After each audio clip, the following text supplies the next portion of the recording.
Sigi hariba gari ahum se pleasure ahumak se akhoi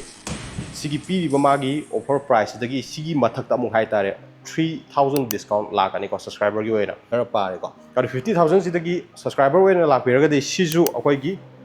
5000 discount laigani ko sije 5000 discount laigani simadi 5000 discount bi bahai je adubitik yamna pirabane gari macha da ko sidala jina Jupiter mayam sidi free da phangmuga chap mane koi khunmuga chap mane done hai tare price se only 25000 da sigi Jupiter se lobi ki yare gari se low matam da high price sigi mathakta muk subscriber gi oina lakpiragadi sigi mathakta muk 4000 discount over kani adudi yengbiro sidai jada magi price se 25000 tharaga leire sidagi mu 4000 discount toragadi kaya da phanggadoino haibadu ma isana ju tum khanbiro ko मैं वसी Herosure de muk laksare ko mafom jida ngasi ju muk akoi mamang da pithokiba mega offer discount maina ngasi ju dum pura offer lei gidoni ko sida akhanaba gari khara lei gani ai akhanaba gari khara do ai hajar ke horuina channel sigi subscriber sing oibiragadi moi gi damota de adugati yamna kana gadaba adugumba video oidoni ko aduna yekse sikari kari gari lei ge habdu gari di bai ngai leire ko sida sudum ayamba leiri adagi som site to sudum leiri ko gari jingde adubu asagi leiriba sigi maruina sigi area sida haitare sigi leiriba pleasure je khara yam pleasure humam leire aduga sida destiny 125 leire Jupiter leire si hariba sing je special discount la kani ko si jida khoi gi maruina subscriber jing sida yor komatam da subscriber ne haibu haibiragadi sigi discount je phangbi gadoni khoi Cheiraoba gi offer ni ko ado ai haijarage gari leiriba sing je sida je pleasure leire pleasure je khoi leiriba 2021 gi model oidoni ko aduga magi leiba price na sida thai ja khoi only 52000 sida sigi hariba gari ahum se pleasure ahumak se khoi gi sigi piriba magi offer price dagi sigi mathakta amuk haitare 3000 discount lakani ko subscriber gi oina aduduna sida leire se ai ju panjagre adu magi gari condition jimadi loina fariba nga tani ko si khoi maroon color ni mamang da magi guard ka loir mak yaure accessories yaure side gi je yengan jarke side gi condition ji sumai laigani ko ari seat cover kekra adum phajana yauri seat cover je khara condition je kitang segai ba man wane ko adum manung da dikashu tawdribani aduga side tagi su sumai lagani gar nung loi phajana yaur bane ko adu pami be sinau sun laga di aina pizariba number je dan contact tawsam biro aduga dum laksin ba yare ko gari condition gi wani di sida lakpiraga isana dum test drive tawbiraga dum yengbiba yagani ko aduga isa gi apam pam dum yengbiyo adu mathang dum leisina sizu pleasure ni ko sijina 2017 gi model oidoni aduga magi dum price and only 33000 da sigi pleasure se dum lobi ki yare ko 33000 sida amuk asai subscriber gi oina tongan ba 3000 discount la ki dene ko aduna sijina leire gal hariba gari sin je dum siju akoi gi accessories loi hape ko adu tayari condition ju usarake tayari condition ji ma sumai laigani ama judi khara pare adu taraga su dum condition de dum yam yari bane ko gari gi oina adu si side da su yenga jarke sora ko amo adu magi sit simadi segai ba macheram pau yaudre ko sini mathang damu lerisina siju pleasure ni ko pleasure se sijina mo khoi gi silver color da oire arga magi model jina 2021 gi model oidoni aduga magi dima price na only 51000 da sigi pleasure se dum lobi ki ba yare ane jun hanjan panjaba do ngasai gi sigi mathakta mu subscriber gi weta agadi 3000 discount instant discount laktoini adu dum lobi ki yare condition yam phari adagi color akoi yam ka hen ba akoi gi major damage ka tu do ko yaudri adagi mai aida akoi gi chrome finish na ga jo hena premium looks to pin na ba hai dara adugi design dum yam phajana yauri ko site gi jo be dingan jarake site gi condition jo smile lagani mai tire condition percentage adum ti yauri ko mai grip se adu ma gi seat cover su smile lagani adu mathang damu le sina Activa ne ko si Activa se mang da adum aina su yam toina adum si hapsa bani magi price se only 47000 sim de fix oire ado 2015 gi model ne ko aduga magi gari jina 3G ni ado pami ba lerga di Activa hangbira ma sindom sigi adu loksan bi ba yare ko ado hariba palliba pricing jida ayamba akoi gi ownership transfer tawrani free da valid insurance ama yawarani ko isana chenba chomba gi awaba duma sulai le roi sidagi lebi taragadi khutong chaba se adung bitik yamna piri hai tare atom da wadana ba aduna Kannaba se loksan biu an mathang damu le sina oi hero dagi destiny 125 ko cc khara chawba 110 dai khajitang akoi gi pickup nuai ba lamsana thoroga ju khara nuai ga da ba dum boy taragadi si dum yeng bi ba yare adama gi price na price haizadringeda magi model je 2022 gi model ne aduga magi price only 50,000 da sigi kano se Destiny 125 se lobby ki bi yare magi mamangi condition jima sumaina ugani ko adu guard ka accessory khara yauri mamangi fender gi guard yauri tire condition jim khara pare ko adu 50,000 sidagi subscriber wena lakpiraga de sizu akoi gi 5,000 discount laigani ko sije 5,000 discount laigani simadi 5,000 discount bi ba haise adu bitik yamna pirabane gari macha da ko aduga so namu laire sita laisina Jupiter mayam sidi free da phangbaga chap mane koi khunbaga chap mane dune haitare adu si laise Jupiter ni ko Jupiter black color ni model je 2014 gi model ni ko adu magi demand price only 25,000 da sigi Jupiter se lobi ki yare gari macha hojik dum 25,000 da phangbai se dum yarani imung amada tangai fadana gari macha dum mati yamna leitaba yadaba oita gadi sigi gari se dum loksan ribeda adu mati yamna kana gani aduga high riba gari se low matam da high price gi mathakta muk subscriber gi oina lakpiragadi sigi mathakta muk 4,000 discount obirkani adudi yengbiro sidajida magi price 25,000 tharaga leire sidagi mu 4,000 discount toragadi kaya da phanggadoino haibadu ma isana ju tum khanbiro ko aduna subscriber gi yamna kanaba laigani aduna subscribe toroga lakpiu adu magi accessories kra side loinam yaure Imphal West gi registration number ni adagi mamangi fenders gi gachi yaure tire condition percentage adagi bitik yam yaure siningai dakar oide ko hoi headlight tabu khastang maksan badi yawe adu ka hana maksan badi ude adu sidala isina sit laire sit ki condition sigai machena mo yog de haibi ai adu side tagi jai petang yengan jarke side tagi condition sumaina laigani ko anu sigi pami besen ausung athu budalak sambiro akoi gi lairiba Cheiraoba gi offer ni ko sida pizza review sing se Kannaba gari khara khaktamakta akoi pizza bani loina makta pizte adu ita ga jo han leiba gari sing se jo subscriber gi ubita ga special discount loi laigani adum lak piu akoi gi lupa chonga ama offer pithoke tawrambado subscriber ne habiraga di lising pithor ka doini aduna dong saba se lobiyo ko aduga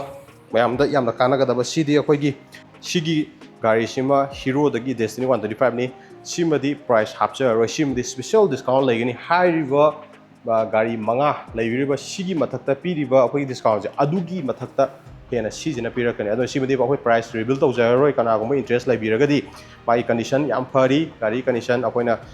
sije akoi gi mayam gi oina tongan ba special discount thamjabani kana gum interest laibiragadi aina pizza riba number je contact tawsam biraga dum kaya no haibdum hangbiro aduga special discount moi gi tari ba jidagi hena cinema paisa yamna tarakani ko aduna khudong saba se loksan biu aduga gari gi oina di condition je sidai sida yenga khangdraga su sidai sida lakbiraga test drive tawbiraga isana apam pam da du yengbiraga fazana check tawraga lobiu ko aduma haijage sini mamang dagi condition adu side tagi su yengan jarke side tagi gani sumai laigani adu side ki mirror akoi gi body color da loina mak lakani ko agi headlight ka maksan ba kaisu thudok pa leitri condition adu batik yamna fari so side tagi su sumai laigani adagi seat cover condition adum fari habi ai ko aduna lengsan biro sida leirise sumai laigani aduga atai topa makha ta jarage si side ta leiriba pleasure sida leire Leijare si 2022 ki model ni ko Imphal West registration number ni aduga magi hanagi tagi sum piraga leirba offer price only 56,000 da sigi Leijare angang ma se lobi ke biare akoi gi gari nong na thogol lebe se naw sing samna ba akoi gi female rider sing so akoi gi beginner rider sing waita ga sugum ma loksan ba da atu ki tik yamna kana gani easy to handle loiba adagi thauba da su yamna nungai ba haitar hai ba akoi gi nupi da haitar ga di lumba gari simak tabu handle tawba da di kitang wide na ko aduna simba light over se low bada du kyam kana ben my condition yo mang dum lei sini smile in ko site ko se yang anjar ke smile ala mathang da lei sina pleasure sim adi book taw re ko se zum book taw tha le re mathang da lei sina destiny 125 ni color se dum maroon ni ko Imphal East registration number ni ma nei condition jima wine u phang ai aduga model je 2021 gi model ni ko aduga magi demand price na only 55,000 da sigi Destiny 125 se lobi ki yare 125 se ni adugi mati khara powerful oiba adugumba engine ni sela yoni aduga mathang da mu le sina Metro ko Metro je sida model je 2022 gi model ni aduga magi demand price na only 50,000 da sigi Metro je lobi ki yare mayam Cheiraoba gi special discount lai gani ko adu lakpiro sida lengsan biro khudong saba se loksan biu ꯐꯦꯁꯇꯤꯚꯦꯜꯒ ꯃꯔꯤ ꯂꯩꯅꯅ ꯑꯩꯈꯣꯏꯅ ꯁꯤꯒꯤ ꯂꯩꯔꯤꯕ ꯍꯤꯔꯣꯁꯤꯌꯔꯁꯤꯅ ꯃꯥꯒꯤ ꯗꯤꯁꯀꯥꯎꯟꯁꯦ ꯄꯤꯖꯔꯛꯄꯅꯤ ꯑꯗꯨꯅ ꯈꯨꯗꯣꯡꯆꯥꯕꯁꯦ ꯂꯧꯕꯤꯌꯨꯀꯣ ꯃꯊꯪꯗ ꯑꯃꯨꯛ ꯂꯩꯔꯦ ꯂꯦꯖꯔ ꯁꯤꯁꯤꯅ ꯕ꯭ꯂꯦꯛ ꯀꯂꯔꯅꯤ ꯑꯌꯥꯝꯕ ꯁꯤꯗ ꯂꯩꯔꯤꯕ ꯒꯥꯔꯤ ꯈꯨꯗꯤꯡꯃꯛ ꯀꯟꯗꯤꯁꯟ ꯂꯣꯏ ꯐꯔꯤ ꯍꯥꯏꯕ ꯌꯥꯏꯀꯣ ꯑꯗꯣ ꯁꯤ ꯑꯦꯁꯦꯁꯔꯤꯁ ꯂꯣꯏ ꯌꯥꯎꯔꯦ ꯂꯪꯇ꯭ꯔꯤꯛ ꯂꯪꯅ ꯂꯩꯔꯤ ꯑꯗꯩ ꯃꯥꯒꯤ ꯃꯣꯗꯦꯜꯁꯤꯅ 2022ꯒꯤ ꯃꯣꯗꯦꯜꯅꯤ ꯑꯗ ꯃꯥꯒꯤ ꯗꯤꯃꯥꯟ ꯄ꯭ꯔꯥꯏꯁꯅ ꯑꯣꯟꯂꯤ 59,000ꯗ ꯁꯤꯒꯤ ꯒꯥꯔꯤꯁꯦ ꯂꯧꯕꯤꯈꯤꯕ ꯌꯥꯏ ꯁꯥꯏꯠꯀꯤ ꯃꯤꯔꯔꯒꯁꯦ ꯀ꯭ꯔꯣꯝ ꯐꯤꯅꯤꯁꯇ ꯂꯥꯛꯀꯅꯤꯀꯣ ꯑꯗꯨꯒ ꯃꯥꯒꯤ ꯕꯦꯛ ꯔꯦꯁ ꯑꯃ ꯌꯥꯎꯔꯛꯑꯅꯤ ꯑꯗꯨꯒ ꯁꯤꯁꯤꯅ ꯃꯥꯒꯤ ꯀꯣꯕꯔꯁꯦ ꯑꯩꯈꯣꯏꯒꯤ ꯁꯦꯒꯥꯏꯕ ꯑꯃ ꯁꯤꯅꯐꯥꯎ ꯌꯥꯎꯗ꯭ꯔꯤ ꯑꯗꯨꯒ ꯁꯥꯏꯠꯀꯤ ꯑꯩꯈꯣꯏꯒꯤ ꯄꯦꯅꯦꯜꯒꯁꯦ ꯑꯩꯈꯣꯏꯒꯤ ꯕ꯭ꯔꯥꯎꯟ ꯀꯂꯔꯗ ꯂꯥꯛꯀꯅꯤꯀꯣ ꯀꯟꯗꯤꯁꯟ ꯌꯥꯝ ꯐꯔꯤꯀꯣ ꯑꯄꯥꯝꯕ ꯂꯩꯔꯒꯗꯤ ꯑꯗꯨꯝ ꯂꯥꯛꯁꯟꯕꯤꯔꯣ ꯃꯐꯝꯁꯦ ꯑꯩ ꯍꯥꯏꯐꯦꯠꯇꯪ ꯍꯥꯏꯖꯧꯒꯦ ꯃꯐꯝꯁꯦ ꯑꯩꯈꯣꯏꯒꯤ ꯃꯥꯔꯨꯇꯤ ꯁꯨꯖꯨꯀꯤ ꯅꯦꯛꯁꯥ ꯑꯩꯈꯣꯏꯒꯤ ꯁꯤꯁꯦ ꯈꯥꯕꯝꯗꯅꯤꯀꯣ ꯑꯁꯣꯝꯗꯅ ꯑꯩꯈꯣꯏꯒꯤ ꯈꯥꯕꯝ ꯇꯪꯈꯥꯏ ꯆꯠꯈꯤꯕꯅꯤ ꯑꯗꯨꯒ ꯁꯣꯝ ꯁꯥꯏꯠꯇꯅ ꯃꯟꯇ꯭ꯔꯤ ꯄꯨꯈ꯭ꯔꯤ ꯆꯠꯈꯤꯕꯗꯨꯅꯤꯀꯣ ꯍꯤꯔꯣꯁꯤꯌꯔꯅ ꯌꯥꯝ ꯆꯥꯎꯅ ꯊꯦꯠꯂ ꯂꯩꯔꯕꯅꯤ ꯑꯗꯣ ꯕꯥꯏ ꯁꯦꯜ ꯑꯦꯛꯁꯆꯦꯟꯖ ꯍꯥꯏꯅ ꯁꯤꯗꯁꯨ ꯊꯥꯔ ꯂꯩꯔꯦ ꯑꯗꯣ ꯃꯣꯏꯒꯤ ꯕꯥꯏ ꯁꯦꯜ ꯑꯦꯛꯁꯆꯦꯟꯖꯁꯦ ꯃꯇꯝ ꯃꯇꯝꯒꯤ ꯃꯇꯨꯡ ꯏꯟꯅ ꯑꯍꯣꯡꯕ ꯑꯗꯨꯝ ꯂꯩ ꯍꯧꯖꯤꯛꯃꯛꯀꯤ ꯑꯣꯏꯅꯗꯤ ꯑꯦꯛꯁꯆꯦꯟꯖꯀꯤ ꯈꯨꯗꯣꯡꯆꯥꯕ ꯂꯩꯒꯅꯤꯀꯣ ꯑꯗꯨꯒ ꯑꯦꯛꯁꯆꯦꯟꯖꯀꯤ ꯈꯨꯗꯣꯡꯆꯥꯕ ꯂꯩꯒꯅꯤ ꯏꯁꯥꯒꯤ ꯑꯩꯈꯣꯏꯒꯤ ꯌꯨꯁ ꯁ꯭ꯀꯨꯇꯔꯗ ꯄꯨꯕꯤꯔꯒ ꯑꯅꯧꯕ ꯁ꯭ꯀꯨꯇꯔꯗ ꯑꯣꯟꯊꯣꯛꯆꯒꯦ ꯍꯥꯏ ꯇꯥꯔꯒꯗꯤ ꯃꯗꯨꯒꯤ ꯈꯨꯗꯣꯡꯆꯥꯕ ꯂꯩꯒꯅꯤ ꯑꯗꯨꯒ ꯑꯦꯛꯁꯆꯦꯟꯖ ꯇꯧꯕ ꯃꯇꯝꯗ ꯑꯩꯈꯣꯏꯒꯤ ꯒꯥꯔꯤ ꯑꯍꯟꯕ ꯂꯧꯕ ꯃꯇꯝꯗ ꯑꯗꯨꯒꯤ ꯗꯤꯁꯀꯥꯎꯟꯁꯨ ꯑꯗꯨꯝ ꯂꯩꯒꯅꯤꯀꯣ ꯑꯗꯨꯅ ꯈꯨꯗꯣꯡꯆꯥꯕꯁꯦ ꯂꯧꯁꯟꯕꯤꯌꯨ ꯑꯗꯨ ꯃꯊꯪꯗ ꯑꯃꯨꯛ ꯂꯩꯔꯤꯁꯦ ꯃꯦꯁꯇ꯭ꯔꯣ 2019ꯒꯤ ꯃꯣꯗꯦꯜꯅꯤꯀꯣ ꯏꯝꯐꯥꯜ ꯏꯁꯀꯤ ꯔꯦꯖꯤꯁꯇ꯭ꯔꯦꯁꯟ ꯅꯝꯕꯔꯅꯤ ꯑꯗ ꯃꯥꯒꯤ ꯗꯤꯃꯥꯟ ꯄ꯭ꯔꯥꯏꯁꯅ ꯑꯣꯟꯂꯤ 43,000ꯗ ꯁꯤꯒꯤ ꯃꯦꯁꯇ꯭ꯔꯣꯁꯦ ꯑꯗꯨꯝ ꯂꯧꯕꯤꯈꯤꯕ ꯌꯥꯔꯦ ꯑꯗꯣ ꯑꯦꯂꯣꯏ ꯋꯤꯜꯁ ꯂꯥꯛꯀꯅꯤꯀꯣ ꯃꯥꯒꯤ ꯇꯥꯌꯔꯒꯤ ꯀꯟꯗꯤꯁꯟ ꯁꯨꯃꯥꯏꯅ ꯂꯩꯒꯅꯤ ꯑꯗꯨꯝ ꯁꯥꯏꯠꯇꯒꯤꯁꯨ ꯌꯦꯡꯍꯟꯖꯔꯛꯀꯦ ꯁꯥꯏꯠꯇꯒꯤ ꯀꯟꯗꯤꯁꯟꯁꯦ ꯁꯨꯃꯥꯏꯅ ꯎꯕ ꯐꯪꯒꯅꯤꯀꯣ ꯑꯗ ꯃꯥꯒꯤ ꯄꯦꯅꯦꯜ ꯀꯩꯀꯥꯁꯦ ꯁꯨꯃꯥꯏꯅ ꯂꯩ ꯑꯗ ꯑꯄꯥꯝꯕ ꯏꯆꯤꯟ ꯏꯅꯥꯎꯁꯤꯡ ꯂꯩꯔꯒꯗꯤ ꯑꯗꯨꯝ ꯀꯟꯇꯦꯛ ꯇꯧꯁꯤꯟꯕꯤꯔꯛꯄ ꯌꯥꯔꯦ ꯑꯗꯣ ꯃꯊꯪꯗ ꯑꯃꯨꯛ ꯂꯩꯔꯤꯁꯤꯁꯨ ꯃꯦꯁꯇ꯭ꯔꯣ ꯍꯥꯏꯗꯤ ꯍꯤꯔꯣꯒꯤ ꯑꯣꯏꯕꯅꯤꯅ ꯑꯌꯥꯝꯕꯅ ꯍꯤꯔꯣꯒꯤ ꯒꯥꯔꯤ ꯑꯌꯥꯝꯕꯅ ꯑꯗꯨꯝ ꯈꯔ ꯂꯥꯛꯑꯦꯀꯣ ꯑꯗꯨꯅꯅꯤ ꯑꯗꯣ ꯁꯤꯁꯨ 2021ꯒꯤ ꯃꯣꯗꯦꯜꯅꯤ ꯏꯝꯐꯥꯜ ꯏꯁꯀꯤ ꯔꯦꯖꯤꯁꯇ꯭ꯔꯦꯁꯟ ꯅꯝꯕꯔꯅꯤ ꯑꯗꯣ ꯃꯥꯒꯤ ꯗꯤꯃꯥꯟ ꯄ꯭ꯔꯥꯏꯁꯅ ꯑꯣꯟꯂꯤ 39,000ꯗ ꯑꯗꯨꯝ ꯁꯤꯒꯤ ꯒꯥꯔꯤꯁꯦ ꯂꯧꯕꯤꯈꯤꯕ ꯌꯥꯔꯦ ꯁꯥꯏꯠꯇꯒꯤꯁꯨ ꯌꯦꯡꯍꯟꯖꯔꯛꯀꯦꯀꯣ ꯁꯥꯏꯠꯇꯒꯤ ꯁꯨꯃꯥꯏꯅ ꯂꯩꯅꯤ ꯃꯊꯪꯗ ꯂꯩꯔꯤꯁꯤꯅ ꯄ꯭ꯂꯦꯖꯔ ꯔꯦꯗ ꯀꯂꯔꯅꯤ ꯂꯪꯇ꯭ꯔꯤꯛ ꯂꯪꯉꯤꯀꯣ ꯏꯝꯐꯥꯜ ꯏꯁꯀꯤ ꯔꯦꯖꯤꯁꯇ꯭ꯔꯦꯁꯟ ꯅꯝꯕꯔꯅꯤ 2018ꯒꯤ ꯃꯣꯗꯦꯜꯅꯤ ꯑꯗꯣ ꯃꯥꯒꯤ ꯗꯤꯃꯥꯟ ꯄ꯭ꯔꯥꯏꯁꯅ ꯑꯣꯟꯂꯤ 31,000ꯗ ꯁꯤꯒꯤ ꯄ꯭ꯂꯦꯖꯔ ꯑꯁꯤ ꯂꯧꯕꯤꯈꯤꯕ ꯌꯥꯔꯦ ꯁꯨꯃꯥꯏꯅ ꯂꯩꯅꯤ ꯀꯟꯗꯤꯁꯟ ꯐꯔꯤꯀꯣ ꯑꯗꯣ ꯇꯥꯌꯔ ꯀꯟꯗꯤꯁꯟ ꯌꯥꯎꯔꯦ ꯃꯊꯪꯗ ꯂꯩꯔꯤꯁꯤꯁꯨ ꯄ꯭ꯂꯦꯖꯔ ꯁꯤꯁꯤꯅ 2014ꯒꯤ ꯃꯣꯗꯦꯜ ꯑꯣꯏꯗꯣꯏꯅꯤꯀꯣ ꯑꯗꯨꯒ ꯃꯥꯒꯤ ꯗꯤꯃꯥꯟ ꯄ꯭ꯔꯥꯏꯁꯅ ꯑꯣꯟꯂꯤ 30,000ꯗ ꯁꯤ ꯄ꯭ꯂꯦꯖꯔꯁꯤ ꯂꯧꯕꯤꯈꯤꯕ ꯌꯥꯔꯦ ꯁꯤ ꯂꯩꯒꯅꯤ ꯑꯄꯥꯝꯕ ꯏꯆꯤꯟ ꯏꯅꯥꯎꯁꯤ ꯑꯗꯨꯝ ꯀꯟꯇꯦꯛ ꯇꯧꯁꯟꯕꯤꯔꯣ ꯑꯗꯨꯒ ꯁꯤꯗ ꯍꯤꯔꯣꯒꯤ ꯗꯨꯋꯦꯠꯁꯨ ꯂꯩꯔꯤ ꯃꯃꯥꯡꯗ ꯑꯩꯅ ꯑꯗꯨꯝ ꯍꯥꯞꯆꯕꯅꯤꯀꯣ 2017ꯒꯤ ꯃꯣꯗꯦꯜꯅꯤꯀꯣ ꯑꯗꯨꯒ ꯃꯥꯒꯤ ꯄ꯭ꯔꯥꯏꯁꯁꯤꯅ 27,000ꯗ ꯁꯤ ꯂꯧꯕꯤꯈꯤꯕ ꯌꯥꯔꯦ ꯍꯥꯏꯔꯤꯕ ꯒꯥꯔꯤꯁꯤꯡꯁꯤꯅꯤ ꯑꯗꯨꯅ ꯀꯅꯥꯒꯨꯝꯕ ꯏꯆꯤꯟ ꯏꯅꯥꯎꯁꯤꯡ ꯄꯥꯝꯕꯤꯕ ꯂꯩꯔꯒꯗꯤ ꯈꯨꯗꯣꯡꯆꯥꯕ ꯑꯁꯤ ꯑꯩꯈꯣꯏꯒꯤ ꯆꯩꯔꯥꯎꯕꯒꯤ ꯑꯣꯐꯔ ꯑꯁꯤ ꯂꯧꯁꯟꯕꯤꯌꯨ ꯑꯗꯨꯒ ꯁꯕꯁꯀ꯭ꯔꯥꯏꯕꯔꯒꯤ ꯑꯣꯏꯕ ꯇꯣꯉꯥꯟꯕ ꯒꯥꯔꯤ ꯑꯈꯟꯅꯕ ꯈꯔ 4-5 ꯂꯣꯏꯅꯃꯛ ꯂꯩꯔꯤꯀꯣ ꯁꯤꯒ 6 ꯑꯣꯏꯗꯣꯏꯅꯤ ꯑꯗ ꯄ꯭ꯂꯦꯖꯔ 3 ꯑꯃ ꯂꯩꯔꯦ ꯑꯗꯒꯤ ꯗꯦꯁꯇꯤꯅꯤ ꯂꯩꯔꯦ ꯖꯨꯄꯤꯇꯔ ꯂꯩꯔꯦ ꯑꯗꯨꯒ ꯁꯤꯗ ꯂꯩꯔꯤꯕ ꯗꯦꯁꯇꯤꯅꯤ ꯑꯃꯁꯤꯒ ꯄꯨꯟꯅ ꯒꯥꯔꯤ 6ꯅꯤ ꯁꯤꯃꯗꯤ ꯑꯩꯈꯣꯏ ꯄ꯭ꯔꯥꯏꯁ ꯔꯤꯚꯤꯜ ꯇꯧꯖꯔꯔꯣꯏ ꯃꯔꯝꯗꯤ ꯁꯤꯁꯤꯅ ꯑꯩꯈꯣꯏꯒꯤ ꯁ꯭ꯄꯦꯁꯦꯜ ꯗꯤꯁꯀꯥꯎꯟ ꯑꯣꯏꯅ ꯊꯝꯃꯕꯅꯤ ꯁꯤꯗ ꯇꯥꯔꯤꯕ ꯒꯥꯔꯤꯁꯤꯗꯒꯤ ꯍꯦꯟꯕ ꯃꯊꯛꯇꯒꯤ ꯍꯦꯟꯕ ꯃꯊꯛꯇ ꯁꯤꯗꯩꯁꯤꯅ ꯍꯦꯟꯅ ꯇꯥꯔꯛꯀꯅꯤꯀꯣ ꯑꯗꯨꯒ ꯈꯨꯗꯣꯡꯆꯥꯕꯁꯦ ꯂꯧꯁꯟꯕꯤꯌꯨ ꯃꯌꯥꯝꯅ ꯂꯥꯛꯄ ꯉꯝꯗꯕ ꯃꯐꯝꯁꯤꯗ ꯑꯩꯈꯣꯏꯒꯤ ꯊꯕꯛ ꯁꯪꯅꯗꯕ ꯅꯠꯇ꯭ꯔꯒ ꯂꯝ ꯂꯥꯞꯄ ꯏꯆꯤꯟ ꯏꯅꯥꯎꯁꯤꯡꯒꯤ ꯑꯣꯏꯅ ꯑꯩꯅ ꯚꯤꯗꯤꯑꯣꯁꯦ ꯁꯦꯝꯃꯒ ꯃꯌꯥꯝꯒꯤꯗꯃꯛꯇ ꯈꯜꯂꯒ ꯑꯩꯅ ꯊꯥꯒꯠꯆꯕꯅꯤ ꯑꯗꯨꯅ ꯆꯦꯅꯦꯜꯁꯦ ꯁꯞꯄꯣꯔꯠ ꯇꯧꯕꯤꯕ ꯑꯣꯏꯅ ꯑꯗꯨꯝ ꯂꯥꯏꯛ ꯁꯕꯁꯀ꯭ꯔꯥꯏꯕ ꯇꯧꯁꯟꯕꯤꯔꯝꯃꯣ ꯃꯔꯝꯗꯤ ꯀꯣꯟꯅ ꯚꯤꯗꯤꯑꯣꯁꯦ ꯊꯦꯡꯅꯔꯀꯥꯟꯗ ꯑꯗꯣꯝꯅ ꯄꯥꯝꯃꯤꯕ ꯒꯥꯔꯤꯗꯣ ꯀꯣꯟꯅ ꯎꯔꯛꯑꯒꯗꯤ ꯃꯤꯅꯁꯨ ꯂꯧꯈꯤꯕ ꯑꯗꯨ ꯑꯣꯏꯇꯥꯔꯒꯗꯤ ꯅꯤꯡꯍꯝꯃꯔꯣꯏ ꯑꯗꯨꯅ ꯃꯔꯨꯑꯣꯏꯅ ꯁꯕꯁꯀ꯭ꯔꯥꯏꯕ ꯇꯧꯁꯤꯜꯂꯒ ꯅꯣꯇꯤꯐꯤꯀꯦꯁꯟ ꯂꯥꯛꯄ ꯃꯇꯝꯗ ꯑꯗꯨꯝ ꯑꯄꯥꯝꯕ ꯒꯥꯔꯤꯗꯣ ꯌꯥꯎꯕ꯭ꯔꯥ ꯌꯦꯡꯕꯤꯌꯨ